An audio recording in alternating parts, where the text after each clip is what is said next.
Welcome to the Money Insights Podcast, where high-income earners come to learn wealth-building strategies that will take them from high income to high net worth. With your hosts, financial and wealth-building experts, Allen and Rod Zabriskie. Welcome into another episode of the Money Insights Podcast. I'm your host, Allen. With me, as always, Rod the Pod Zabriskie. Rod, what's up, man? Hey, I am doing great. How are you?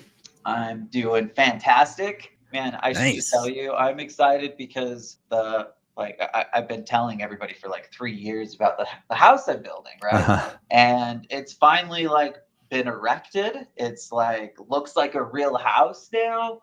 Nice. Got the pieces coming together, Yeah. and man, I'm excited about it. But everybody warns you about building houses, right?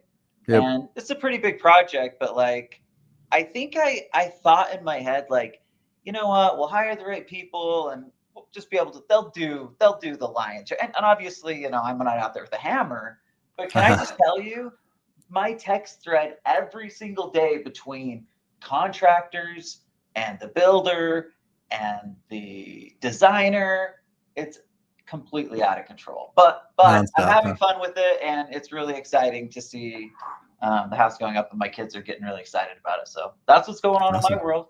Fun stuff. Man, what about you? That is, summer's in full swing. We got camping trips and all kinds of different. Oh yeah, that's right. And you it's just getting got off hot. a camping trip. Yeah. So aren't you a little old to be sleeping under the stars, Rod? Okay, so here's the funny thing. People are gonna anybody who does backpacking is gonna laugh at this because, we were backpacking. It was just like a mile hike from the parking lot to the lake. Trip. So I am old to just be sleeping under the stars with my bedroll. Well, so we still took in a tent, which was good.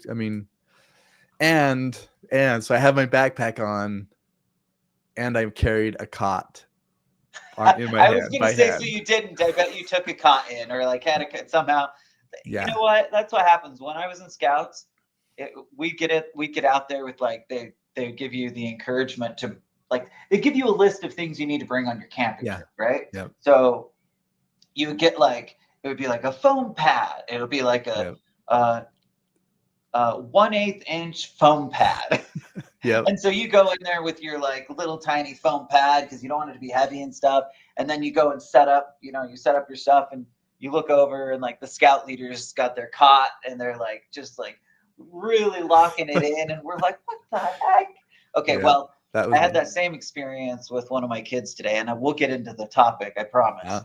But I had the same type of experience. I'm just going off on a tangent now, but, I woke up late at night. It was 1:30 in the morning, and one of the kids was up, and he was eating oatmeal. And I'm like, What the heck? It's go to bed. And he's like, well, why not? You do it. And I was like, what the heck? I can't imagine ever saying that to my parents back in the day. That is funny. Such is the world we live in today. Yeah. So anyway, well, exciting, Rod. I'm glad you made it back successfully from camping trip, and I'm hoping that your back is okay after the cot. It did okay. Yep, it did all right. Okay. All right. Well, I might have to borrow that if I ever decide to go back out. I'm not really a camper anymore. I'm more of a glamper. I'm not even a glamper. I'm more of a resort person. Yeah. So that's my style. Okay, Rod. The last few weeks we did our 3-part series on alternative investing. Today we're going to be talking about the financial confidence gap. Why earning more alone doesn't typically lead to financial freedom. Now, little caveat, if you earn enough, right? If you're earning 20 mil a year type of stuff, okay, you'll probably get rich no matter what, right? Mm-hmm. Get pretty wealthy no matter what.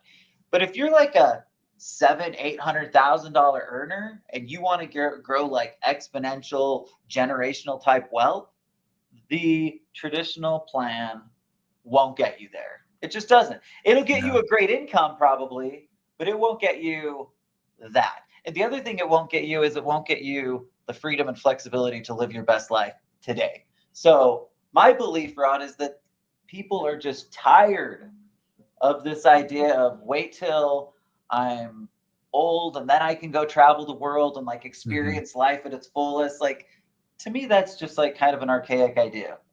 It's becoming more of that. People want to be able to control the life they live today and do it simultaneously building wealth and being responsible, right? And I think what we're finding is that as we've become more creative and more people kind of take, well, Rod, they're taking their destiny into their hands. Yeah, I like to hear you say it. Destiny in their hands. And at that moment, like, suddenly they realize what's possible. And so anyway, what are we talking about today? We're going to talk about why it is that high income earners can oftentimes still feel stuck in kind of the rat race, even when they're earning a 7-figure type income. It's kind of crazy, but we see it every day. But what we also see every day is people pushing through that and getting to that next place, right? Yeah. So anyway, okay. So I want to start, Rod, by talking about maybe some of the hidden struggles. Maybe they're not so hidden, but we're going to talk about the hidden and not so hidden struggles that high income earners face. And I get it. Like, when I say the struggles, I'm not talking like these are first world problem struggles, right? Yeah. But they're still real in each one of our lives. And we're trying to figure out how to, create the best life that we possibly can. So we've got to figure out how to get through these, and we have to figure out how to spot them in order to get through them. So, Rod, where do you want to start? Well, maybe I can add a little more context, because we're calling them hidden struggles, partly because they're unexpected. Because you think, oh man, if I could make 500K, 700, a million a year, like I've got it made. There's nothing can go wrong, right? Yeah, it's easy peasy at that point, right?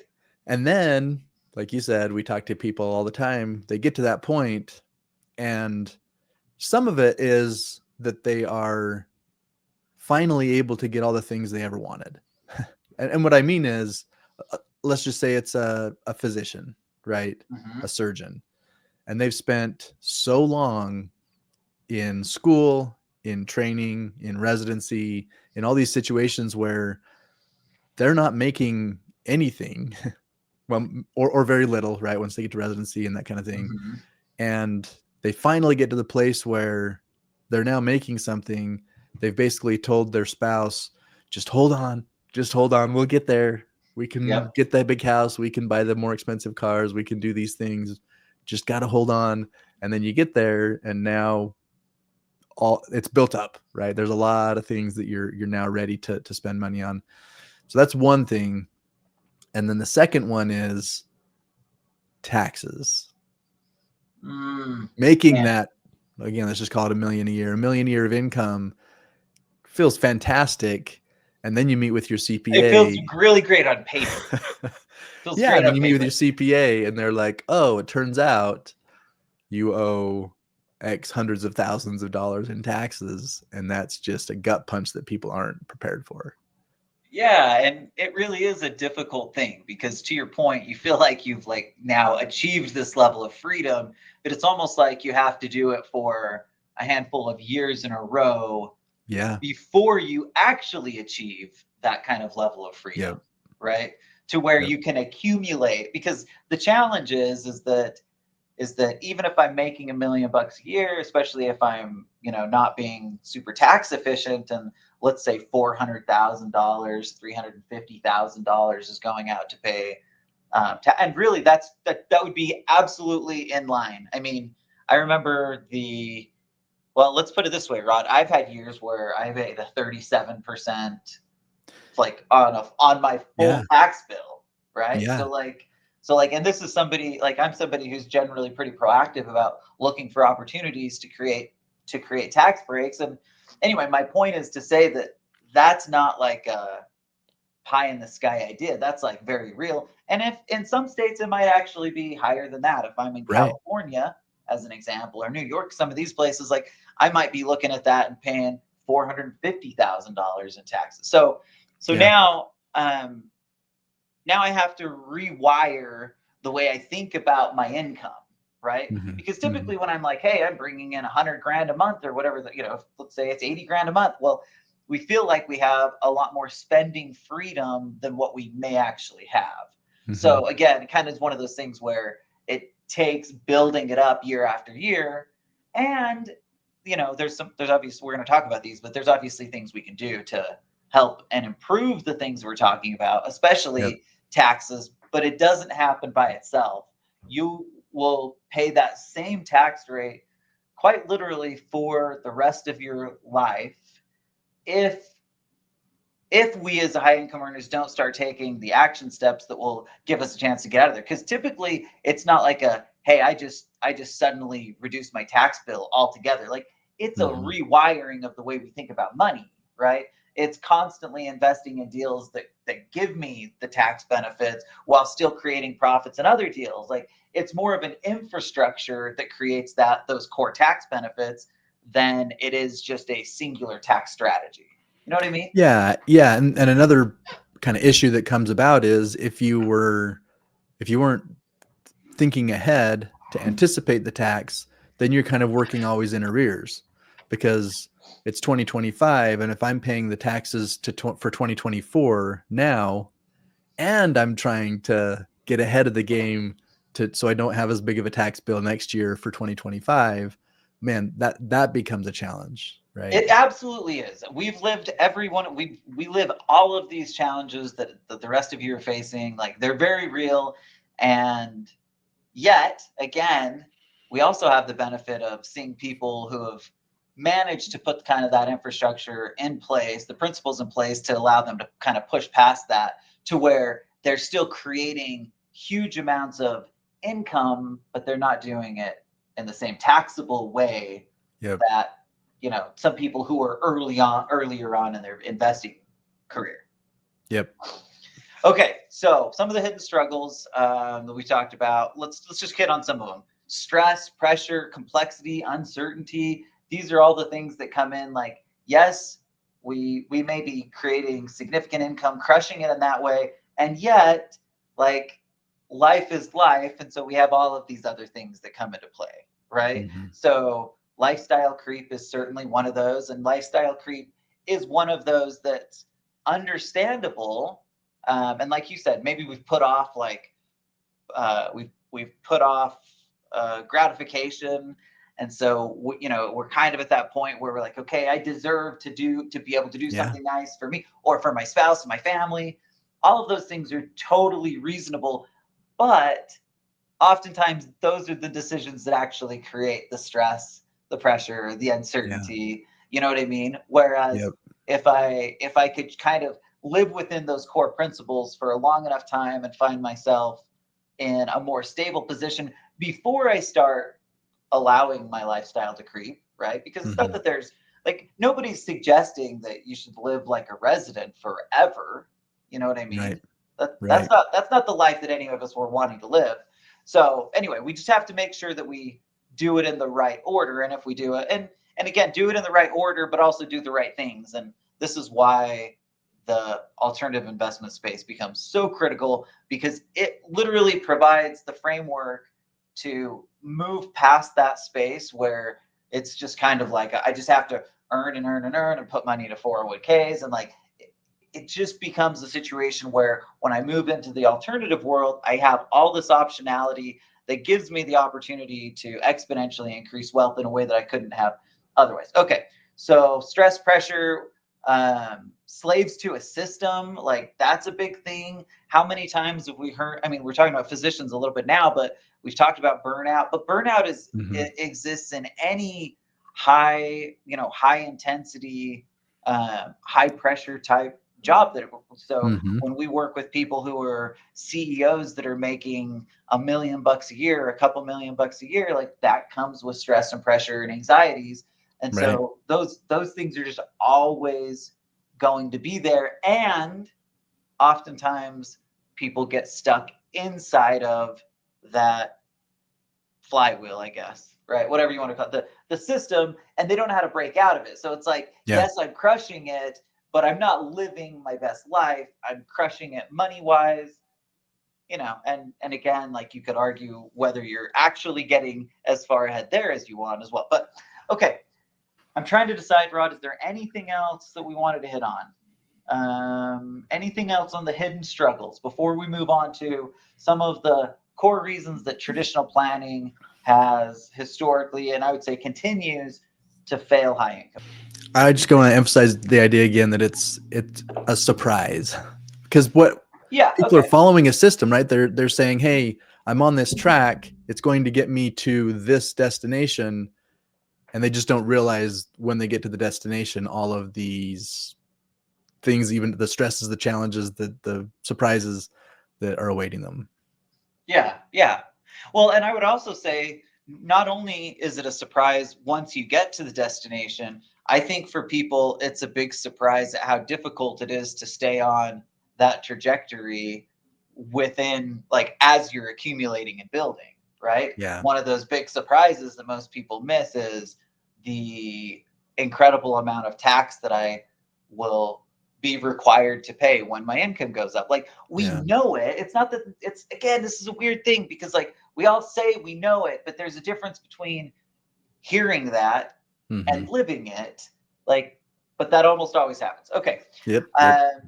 Those are good points, Rod. So to all of our friends out there, don't let these things sneak up on you. Don't let it be a surprise. We're going to do our best to kind of put it out in front. Okay. Here's some of the issues with the traditional planning model. These are things we talk about a lot. Accumulation mindset. And well, we typically talk about accumulation versus, I forgot the word. Cash flow. Cash flow. Thank you. We talk about accumulation versus cash flow. And I think the reason we do that is because the cash flow model is where we can create the most freedom. Yeah. Right. So ultimately we do that. Okay. So we're going to talk about why we believe in the cash flow model and why the traditional model is failing us inside of that accumulation world. Yeah. So what we've seen is with the accumulation model, someone has a target amount that they say, hey, when I can save up X amount, I can retire. How they came up with that number is usually because of the 4% rule, or maybe they have a broker and the broker's telling them, hey, based on earning, your money growing at a certain rate, and then you can take it out at a certain rate, solved for inflation. There are all these variables that they're plugging into a system and saying, okay, therefore this is your number. And number one, if you want to keep the same level of income in retirement as what you have in your working years, that's usually a pretty big number. Again, especially if they're using that, well, we say 4% rule, and we always talk about how it got downgraded. It's more like the 3% rule anymore. So that in and of itself is a problem that just a lot of people face. So then maybe they say, well, okay, maybe I don't have to keep my level of income. I'll be okay with something a little bit less. And so they settle on a number. Yeah. But then what happens is when we've seen people retire inside of that system, they're still afraid to spend the money. So they had all these dreams of what they want to do in retirement. I'm going to travel the world. I'm going to golf every day, whatever that is. And then they get there and maybe they start to live that a little bit. And they're like, oh no, I'm worried about running out of money, right? That would be a very bad thing for me to run out of money before I die. And so there becomes this fear of actually living that life that they always dreamed of. And it's just a real problem. People just, they just keep settling, right? They settle for less. They keep settling for less because of fear and or unrealistic numbers that it would be required in order to be able to continue the lifestyle that they're living. Well, yeah. And what you outlined is like, there's a real rigidity to the way that system works, right? So people oftentimes feel pressure because like there is so little ability to move right or left and still feel like my plan is actually going to work out, right? Yeah. So for example, variables that I don't have control over, let's say a market downturn at age 64, right? Or, a year or 2 or 3 before I'm retiring, all of a sudden I've got one of these, difficult 2008 type situations. And now it has literally changed my entire plan. So I think what happens is people, again, I talked about this before, they're at this place where I think more and more people are just realizing that there is a way to do this where I can create a higher level of freedom, less rigidity, less stress, less pressure, and more wealth. Right? There's like it's pretty incredible. I didn't say and more risk. I said and more wealth. Right? Like there's the possibility of taking on more risk in the alternative space, but you certainly don't have to. Yeah. And well, anyway, we can get into that. Okay. So accumulation mindset versus cash flow versus freedom. We talk oftentimes about tax deferral, which oftentimes equals no control, right? Because again, we're taking that money in, we're putting it into and now we're sharing control of that money with the government, right? We're basically saying, they're saying you can spend that money whenever you want. Well, no, they're not. Once you're 65, wait, you can wait until you're 59 and a half. And once you're that age, as long as you don't work in the same company, then you can spend that money however you want, so long as you give us 35 to 40% of each of the dollars that you spend. So it's like, okay, well, there's some real trade-offs there, right? Yeah. But what that often leads to is like, you think about our entire world up until that point, and if the majority of our excess money is going to tax deferral, to qualified plans, places that I have very little ability to get it, that means that I'm literally choosing to give up the control of my money to put it into this place that I believe will potentially have tax benefits. But I think if we logically go through it, we would probably suggest that likely not, right? Yeah. Potentially, but likely not. So the question we have to ask ourselves is like, is that the way to go? Now, I always have to use this caveat. It's not that there's no place for 401ks and defined benefit plans. I always tell people, like, we have a deferred comp plan. We don't put our own money into it. It's just contributions that automatically go in. Absolutely, we're going to take the money, right? Like, that's great. But if it was me, like if I'm getting $1 and I'm choosing where to put it, qualified plans is probably the last place I'm going, because I don't know if I'm getting taxed, or I don't know if I'm actually going to get tax benefit. And again, I would suggest to most people that they probably won't, right? And maybe more importantly, I'm losing control of capital that I could potentially use as opportunities for like exponential real growth and things that I really believe in. So now let's say that I get a great business opportunity that comes to me, but all of my, I've got $2 or $3 million in my defined benefit plan, but only $150,000 in elsewhere. And suddenly I'm like, I like the idea, but I just don't want to tap into my qualified money, take the tax hit to be able to do this. And so anyway, there's just like a world of struggle that comes with it. Did I miss anything on tax deferral and tax and deferral of control or loss of control? Nope. I think you were very thorough. Hey, Rod, what's the next one we're going to talk about? Well, the next one is lack of liquidity.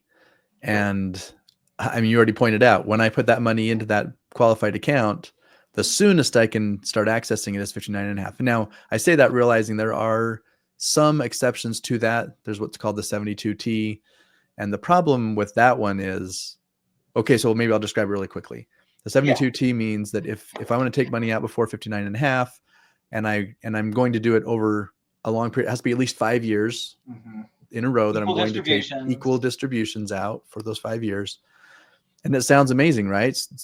When I've heard about it, or I've had these conversations with people, and they start thinking, oh, well, that means I can just take all the money out of my 401k. I just have to do it over 5 years. So I take 20% per year equally over the next. That would be awesome. It would be amazing. It would be amazing. But then you find out, oh, actually the max I can take out is like 2 or 3% per year for 5 years.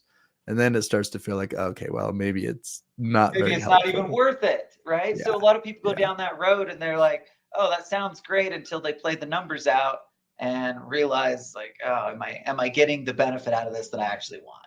Yeah. So I wouldn't go in to these situations with the expectation that I'm getting money out of a qualified plan before 59 and a half without paying taxes.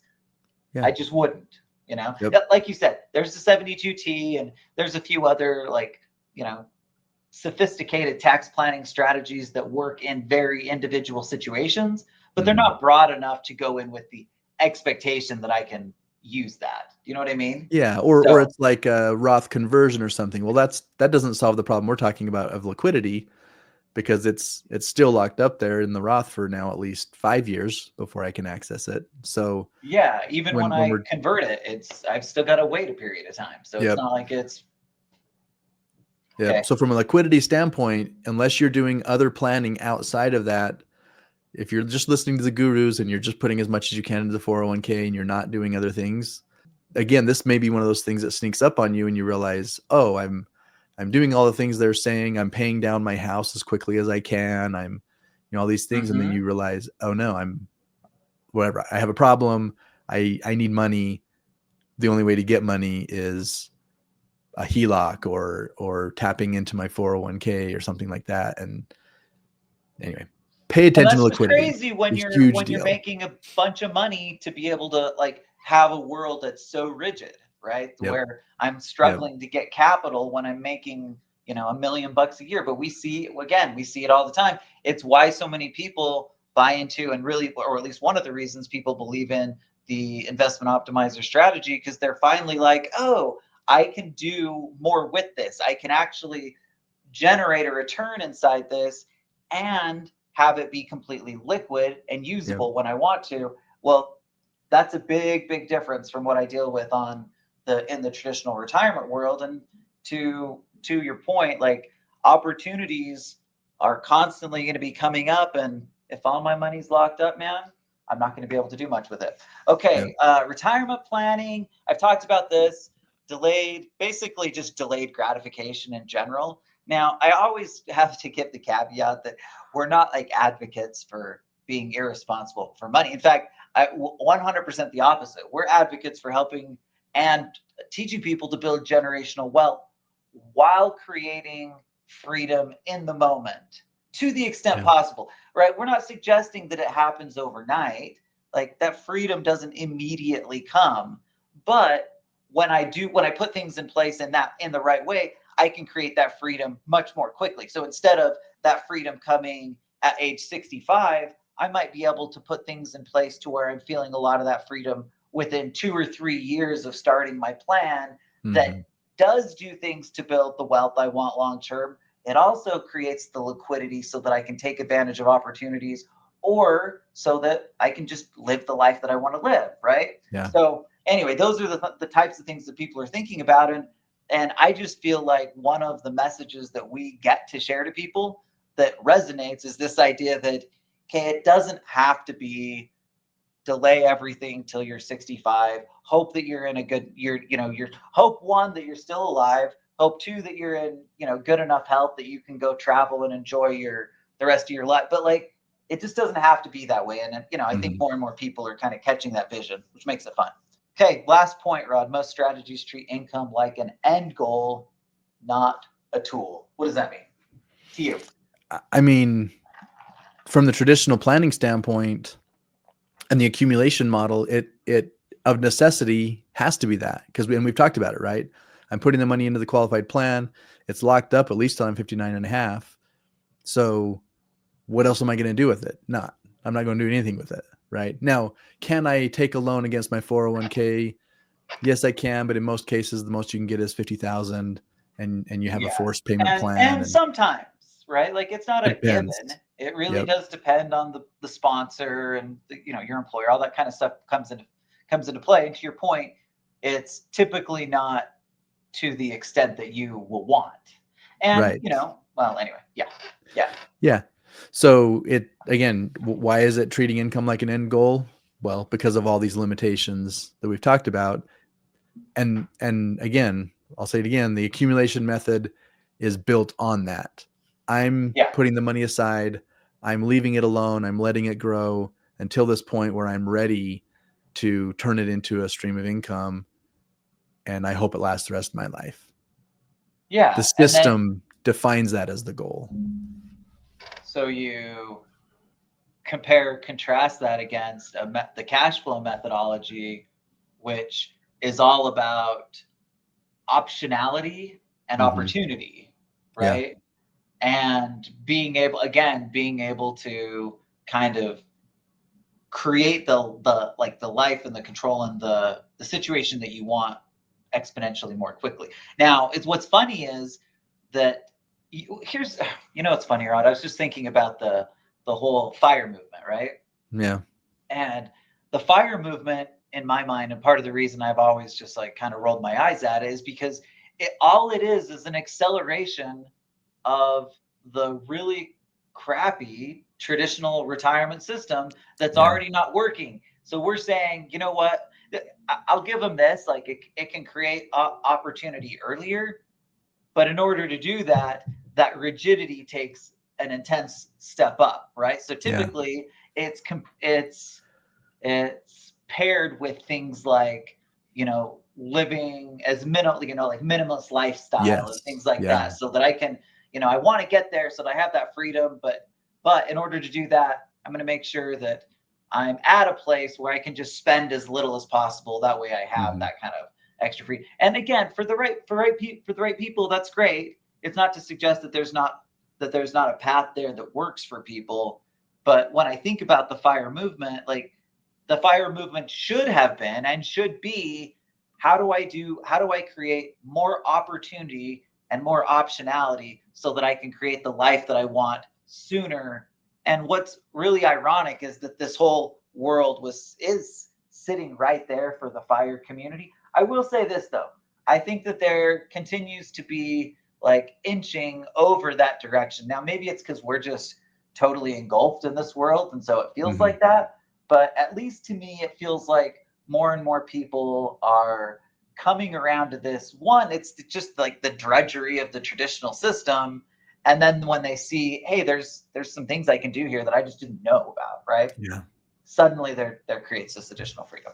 Okay, Rod, a couple of things that I want to hit on before we talk about a real life example of a client that you just recently met with.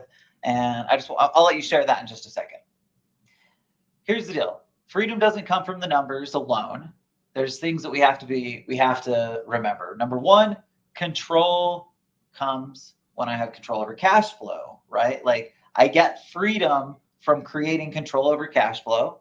And when I have access, and let's talk about why, right? Because when you think about that real estate deal, I can create a situation where I can be off doing something entirely different and that income still comes in, right? Yep. I don't love the idea of passive income because nothing's really passive, as we talk about, but it certainly can become significantly more passive. So when we're comparing it to, going in and doing surgery or, going into my desk job or being a CEO for 12 hours, like when I compare it to that, it's significantly more passive. Yeah. Right.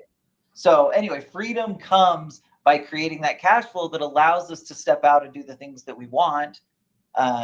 Or again, might not even be just the things that are most important to us while we're still creating consistent income. And that doesn't work inside the traditional model. Why? Because the traditional model says you have to work and put as much of your income aside into the 401k. Well, when you don't work, you no longer put more money into the 401k or whatever, and the whole plan falls apart, right? Yeah. And if I were to contrast kind of some of the points I brought up earlier on the accumulation model with the cash flow model, my system is to create passive streams of income to replace my working income, right? So earlier I mentioned in the accumulation model, well, how do I know what that number is? And if that number is going to be enough to make, so I can survive before I die. Well, in the cash flow side, the number that I'm shooting for is it's a lot easier to know because I'm basically just saying, well, what income do I need? And I'm going to create enough passive income to replace that. And I'm going to overbuild, right? I'm not going to assume that whatever streams of income I've created are just always going to be there and I'll never have any hiccups. So I need to overbuild, but it's an easier number to identify because that's continual money that's coming into me. And often the very things that I'm investing in that are creating those streams of income are also growing in value as well, and are responsive to changes in inflation and market value and other things like that, so that I don't have the same concerns. Because on the accumulation side, we talked about all these variables and assumptions. Well, what if my broker told, just plugged in, well, let's assume for 3% annual inflation, and then 2022 comes along and the subsequent, time to get to where we are now. And well, obviously that was very different. But if I'm on the cash flow side and I'm in things like real estate, well, what we do know is that as the inflation was happening, the rents were going up, etc. And so my income did increase as a result of the very things that were creating that inflation, right? Yeah. So the cash flow model solves for a lot of those things, a lot of these quote unquote variables that we just have to kind of make up on the accumulation side. On the cash flow side, it kind of solves for them naturally. Yep. Yeah, that's a great point. So I think you did a good job of laying out why freedom is built through having actual control over our cash flow. Yep. In addition to that, Rod, access to capital, absolutely critical. Why? Because that's our opportunity, right? That's where because here's the thing, like when you go into this alternative investment space, right, you're just typically not building in that, like the dollar cost averaging strategy. Yeah. It's just not there, right? And maybe at some point that will exist at a higher level than it does today. I think there's places that are giving lower minimums, but it's typically just a little bit different than that, right? So I need to create a situation. This is again why we use the investment optimizer. I need to create a situation where I'm getting value, I'm creating a return, but I'm also not giving up access to capital, right? Because again, the best opportunities are going to be, they're going to come to us if we're looking for them. Yeah. And obviously we can't take advantage of them if all of our capital is locked up. Okay, tax efficient things. Obviously you brought up taxes right up front.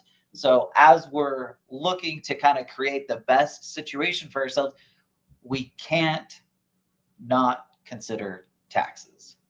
So that should be front and center. If you're a high income earner, if you're an investor, if you're trying to build generational wealth, tax efficiency has to be right up there in your top probably 3 most critical focal points. You know what I mean? Yeah. Because again, it erodes. It's the biggest expense we'll ever pay, and it's not close. Yeah, and that we usually mostly focus on that during this phase where we're building up to where we have that freedom. But now let's talk about tax efficiency once we've gotten there. If we were following the traditional model, the only places that we have money built up are places that are completely taxable, I'm stuck. I have very few options to ever save another dollar of tax for the rest of my life. Whereas if we're building in the alternative model, now I have, I call it tax diversification, right? I have places that I can take income from, some of them that are fully taxable, some of them that are partially taxable, some of them that are tax-free. And so I can manage my tax burden by where I take my income. And again, that gives me a lot more freedom for tax efficiency as well. Yeah, and we've met people who bring in significant incomes without paying significant tax. Like it's absolutely possible when you kind of use that framework we're talking about. Rod, we have to diversify not just taxes. We just have to diversify in our income streams, right? Obviously, we always talk about diversification, but I always give the caveat that not diversification for diversification's sake. I feel like diversification is kind of a buzzword, like rebalancing and like those kinds of things. Like, hey, you got to have good asset allocation. You got to rebalance. You got to be diversified. Well, that's what we're talking about, but that's not what I'm talking about. We're talking about like real diversification among assets, oftentimes, and among taxes, a big deal, and even among income streams, right? So the point really is we're saying it's really important when I'm trying to build out a model that creates freedom for myself, that I build out multiple income streams, so that it's obvious when and if something happens to an income stream, it's not affecting everything. It's only affecting a small portion. So the people that create the highest level of freedom are typically the people who diversify strategically in all of the ways that we just talked about. Yep. Okay, Rod, I'm trying to think if there's any other things we missed on before. Hey, Rod, why don't you do kind of a quick update? I know people who listen to this, they're like, this again. Let's make sure we give everybody the 6 pillars of the invest with benefits philosophy, because the key here is that if you use these principles, like that's why we build it out. The framework literally builds these things right into it. So if you can get to a place where you're thinking about that framework when you're investing, when you're planning, you will absolutely take into account everything that we're talking about. Where does it start? Yeah. So the first one is conservative leverage. Leverage allows us to amplify returns, tax benefits, all the things we've been talking about, and can just allow us to create levels of income that we can't if we're not willing to use leverage. And again, we say conservative in the traditional space. Very difficult to find, right? Most people are not out there leveraging their 401k, right? They're not, that's just not how it works. You put it in there and it's a dollar for dollar thing. Well, again, when you use conservative leverage, I say it all the time, leverage is the most powerful wealth building principle, tool, whatever you want to call it, that we have available to us. Has to be done right. But when it's done right, it's just so, so powerful. Okay, so that's our starting point. Yep, that's number 1. Number 2 is velocity. We want to pay attention to the flow of money. We don't want to let it get stuck in any one place unnecessarily for long periods of time. Yep. The third one, cash flow. We've already hit cash flow pretty hard, so we won't hit that one. We've got tax optimization. That's our 4th point. We've hit on that, super critical. We haven't hit as much on the 5th one, which is asset protection. But again, that one creates a level of freedom in a different way, right? It is freedom, but it's almost more like peace of mind type freedom, right? The freedom to know that even if things come up, even when difficult situations come up, because they do in real life, I've got the pieces in place to know that I'm protecting my freedom, right? We build it, but we also have to protect our freedom. And then the last one, estate maximization. How does that play in? Yeah, estate maximization it goes to the kind of point you were making earlier about generational wealth. So yes, we want to build the kind of life that we want, the lifestyle, etc. And for many of us, we're thinking of our kids and our grandkids and or causes or our school, alma mater or our church or whatever, where we want to make a difference, not just while we're still sticking around, but after we've left, kind of passing on this legacy. So estate maximization just comes in where I want the transfer of those assets to happen in the most efficient way possible. And let me tell you, the traditional space is not very efficient in passing those assets along. Yeah, try being in a high income earner in California who wants to pass on a bunch of IRA money. Like, you're going to get taxed like 60% on that kind of stuff. It's crazy. Yep. So doing those things all along the way. It's like estate maximization is simply the coming together of all of those other principles to make sure that the last part stays intact, right? Like we spend our entire lives building and growing wealth. Well, now we want to make sure that we can actually keep it for the people, the causes, the things that are most important to us. Okay, Rod, real life example here. So before we got on, you were talking about somebody who just recently talked to, I think it was yesterday, who talked about kind of this transition that happened in their mind and what it's meant for them. Tell us a little bit about that, because I feel like that's what people really want. Like that this moment is either what people want or what they've gotten and they're excited about. Yeah. One comment that we get very often is, man, I wish I would have known about this 10 years ago, 20 years ago, whatever. And so this person I was talking with, he's in his 30s. He's an anesthesiologist, and he basically was just kind of laying out to me the change in perspective that has come for him over the last couple of years. And it's been these principles we're talking about today, right? The idea that I don't have to just stick with this traditional plan, just because most Americans, when they think of investing or retiring or all these things, all they think about is 401ks and brokerage accounts and things like that. And the thing is, they just don't realize that there's something else. So in his case, he has a friend who is maybe a little further down the path, a little older than he is, that kind of brought it to his attention. And since then, it's completely changed his outlook, his optimism towards the future, his excitement about the process and building towards this point. And here's the thing. He's like, at this point in my life, I don't foresee that I'm going to want to stop working early, but I would sure love to have things on my own terms so that I can arrange things. And I mentioned he's an anesthesiologist, right? He's like, I don't want to be on call for the rest of my life. I would like to be able to do things a little more on my terms. And these principles, the things we've talked about today that he's been learning about, give him hope that he'll be able to do that sooner rather than later and put his destiny into his own hands. You're just waiting for that. Well, can I just say, it's just a lot more fun too, right? It's a lot more fun when we can say what's possible. And oftentimes what's possible feels, pretty minuscule inside of that traditional world, where it's like, well, what's possible if I really plug and, if I really do this the right way, I can create a $500,000 income in retirement.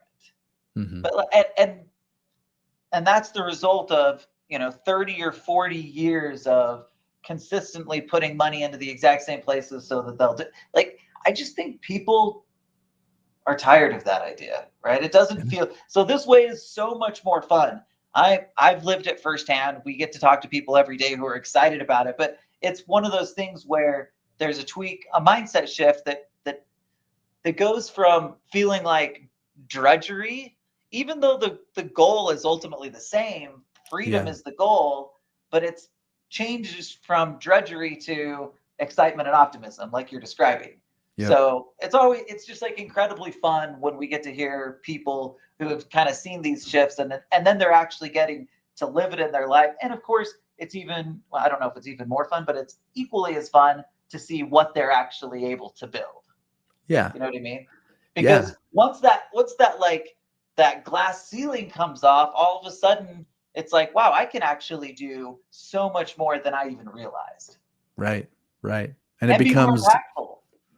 And it becomes a community thing as well. So again, in his case, it was a friend who brought that to his attention, that now they're on this track together. And we see that a lot. A lot of the people that we get to work with, they learned about what we're doing as a result of someone they know.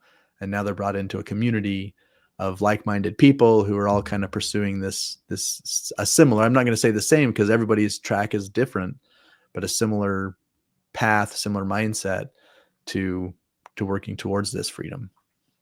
Okay, I love it, Rod. Jarvis gave me a final line. Financial freedom isn't earned, it's engineered. I like it. Easy, but I like it. It's true.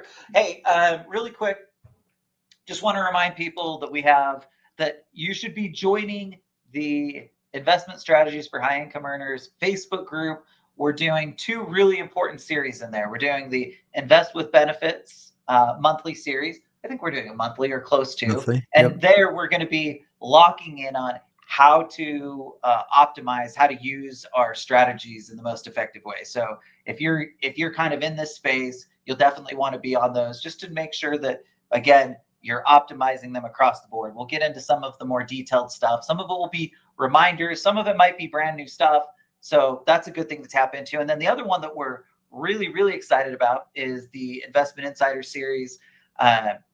Similarly, you've got to be part of the Facebook group to get access to the Investment Insider series. But there we're going to be bringing opportunities to the community, people that we think are worth considering investing with, right? Mm-hmm. So I think that those two elements are going to be so valuable. So just make sure, if you haven't done it yet, go to the Facebook group. We appreciate everybody for listening.